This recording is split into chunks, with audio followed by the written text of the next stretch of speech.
Hamma ham boy bo'la oladimi? Albatta bo'la oladi. Faqatgina bugungi videoda men sizga aytib beradigan ushbu 3 ta narsani aniq bajaradigan bo'lsangiz. Ushbu videoda men sizga hayotimni tubdan o'zgartirib yuborgan qarorlarim va voqealar haqida aytib bermoqchiman.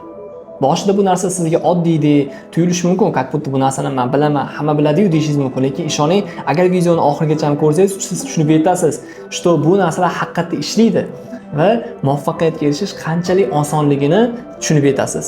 Inson boy bo'lishi uchun men tushunib yetgan narsalardan bittasi bu risk qilishga doim tayyor bo'lishimiz kerak, unga ochiq bo'lishimiz kerak. Ya'ni risk deganda shunchaki risk qilish emas, hech nimani o'rganmasdan turib, bitta tavakkal emas, yaxshi niyat bilan, chiroyli niyat bilan boshlangan tavakkal, ya'ni riskki bu narsa dinda ham bor, amallar niyatga bog'liq. Agar biz chiroyli niyat qilib boshlaydigan bo'lsak, sabini qiladigan bo'lsak, u o'xshasa ham, o'xshamasa ham qilib ko'rgan bo'lamiz. Ertaga bu narsani nimaga qilib ko'rmagandim deb afsuslangandan ko'ra, o'sha narsani qilib ko'rgan yaxshi.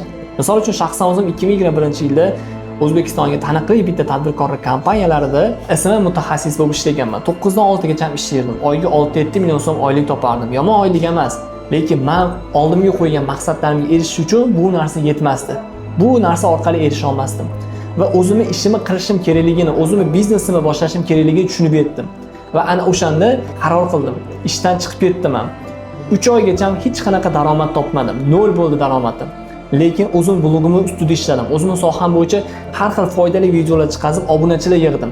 Va 3 oy deganda taniqli SM mutaxassislardan biriga aylanib, sekin-sekin o'sha mijozlar topishni boshladim. Ana o'shanda men tushunib yetdim, qilgan riskim bekorga emas ekan va bu narsa yaxshilikka bo'lganini bilib yetdim. Ikkinchi boy bo'lish uchun eng kerakli narsa bu vaqtga qaramasdan ishlashga tayyor bo'lish. Ayniqsa agar siz o'zingiz ishingizni qilayotgan bo'lsangiz, o'sha tanlagan kasbingizdan, sohangizdan maza qilayotgan bo'lsangiz, siz vaqtga qaramasdan ishlashni boshlashingiz kerak. Siz son uchun emas, 9 dan 6 gacha ishlayman, 10 gacha ishlayman emas, yoki kechgacha ishlayman emas, kerak bo'lsa 1 soat ishlang, kerak bo'lsa 2 soat yoki 10 soat, 20 soat deb ishlang. Asosiysi natija uchun ishlang. Ya'ni o'zingiz sohangizda natijaga erishish uchun. Misol uchun men ushbu videoni olmasligim mumkin edi, YouTube'dagi videoni. Men misol uchun uyga borishim mumkin edi, dam olishim mumkin edi, kino ko'rishim yoki kompyuter klubga borib o'yin o'ynashim mumkin edi. Lekin shu videoni qilishga qaror qildim, kech bo'lishiga qaramasdan. Chunki men natija uchun, mana shu sohamda yutuqqa erishish uchun harakat qilyapman. Shunaqa ekan, agar tanlagan kasbingiz o'zingizga yoqsa, unda siz soniga emas, sifatiga e'tibor bering. Uchinchi men tushunib yetgan eng muhim narsa bu taslim bo'lmaslik. Chunki inson hayoti hech qachon bir tekis mundoq ketmaydi. Har doim unda o'nqir-cho'nqirliklar bo'ladi.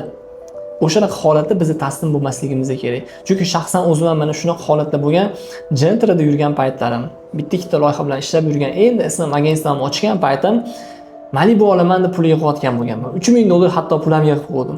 Lekin o'sha payt avariya bo'ldi mashinamda.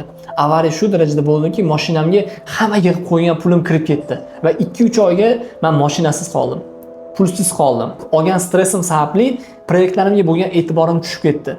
Va meni mijozlarim ham birin-ketin ketishni boshladi. Birin-ketin daromadlarim kamaydi, mashinamdan ayrildim, yig'ib qo'ygan pulimdan ayrildim, lekin shunga qaramasdan taslim bo'lmadim.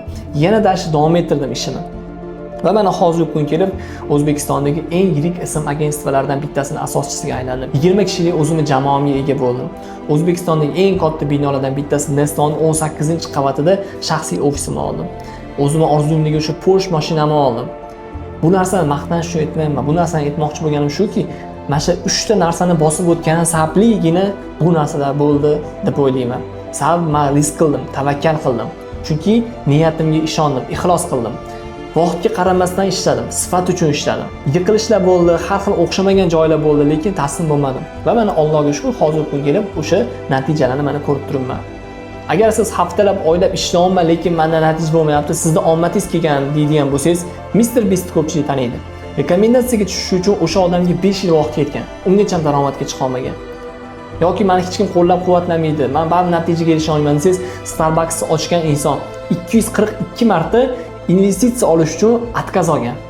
Ya'ni odamlar pul bermagan, investitsiya bermagan. Lekin shunga qaramasdan eng dunyodagi daromadli kofe yetkazib beruvchi kompaniyaga aylangan. Mana endi o'ylaymanki, siz tushunib yetdingiz.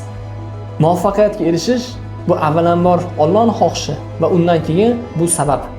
Inson sababini qilarkan natijaga erishiladi. Chunki bu dunyo o'zi sabablarga qurilgan. Misol uchun mana imtihon topshiramiz, to'g'rimi? Imtihon topshirib o'tolmasligimiz ham mumkin, o'tishimiz ham mumkin. Lekin biz o'shani qilib ko'rdik, biz sababini qilib ko'rdik. Biz dash uchun ta'sir o'tkaza olmaymiz, lekin asosiysi o'sha narsani qilib ko'rdik. Bizni hech qachon nimadir qilib ko'rishdan, sinab ko'rishdan, risk qilishdan qo'rqmasligimiz kerak. O'sha narsa o'xshadimi, endi o'shani qattiq ushlab 1 yil, 2 yil, 3 yil, 5 yil kerak bo'lsa sabr qilib o'shani ishlashimiz kerak. Sohani tanladingmi, o'sha sohada shunchaki ishlash emas, sohani eng to'pi bo'lishga harakat qilishimiz kerak.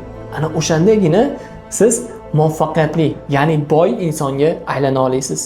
Biz risk qilishga nimaga tayyor bo'lishimiz kerak, bilasizmi? O'zingiz uchun risk qilmasangiz ham, ota-onangiz uchun risk qilishga tayyor bo'lishingiz kerak. Ular bizga yetarlicha o'sha g'amxo'rlik qilishdi. Bizga moliyaviy tomonlama, ma'naviy tomonlama har taraflama yordam berishdi. Endi ular uchun biz risk qilmasak, menimcha noto'g'ri bo'ladi.